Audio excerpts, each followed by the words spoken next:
Hey, what's up, guys? Welcome back to another episode of The Loaf. It is a crisp 8:30 in the morning when I'm recording this. I know for a lot of you that might not be early. That is early for me. I have a full day ahead of me, so I'm recording this before I leave. Hopefully you guys are not too bored in quarantine, and you're doing stuff and having a good time with your family. Today I am going to kind of talk about a story from Genesis 28, and it's about Jacob. Before this story kind of takes place, Jacob has done a lot of things in his life, both right and wrong. He tricked his brother and his father out of his brother's birthright. He wrestled with a freaking angel.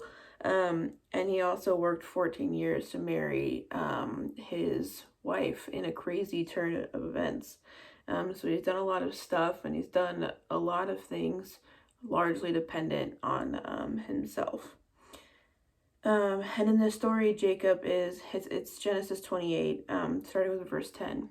In this story, Jacob is traveling, and he stops for a night to go to sleep.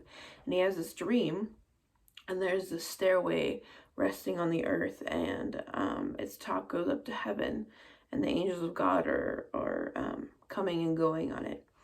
And above it stands the Lord, and he says, "I'm the Lord, the God."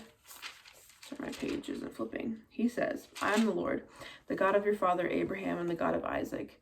I will give you and your descendants the land on which you are lying. Your descendants will be like the dust of the earth, and you will spread out to the west and to the east, to the north and to the south. All peoples on earth will be blessed through you and your offspring. I am with you and will watch over you wherever you go, and I will bring you back to this land. I will not leave you until I have done what I have promised you."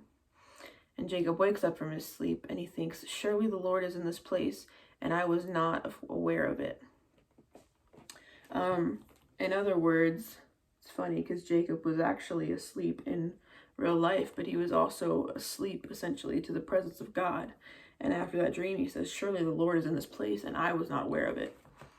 I think a lot of times in our life, we're also asleep to the presence of God. And I know personally in my own life, there have been times where certain doors have closed, and I have been angry at God. So I just think, where are you? What's happening? Why have you left me? In certain situations in my life, and then I look back on them later and I think, wow, God was really working through this thing and through this thing and through this thing, and God didn't leave me, but I was asleep to the presence of God. So I just want to encourage you today to try to be acutely aware of the presence of God and how God is working in your life and in the lives of others, to kind of be more aware of it. I like to make a list of times and places when I see God working, even in the small things, and that kind of helps me frame my mindset, so that I can be more aware. But how is he working in your life, and how is he working in the lives of others? How can you be more awake to the presence of God? Just kind of wrestle with that today and think about it.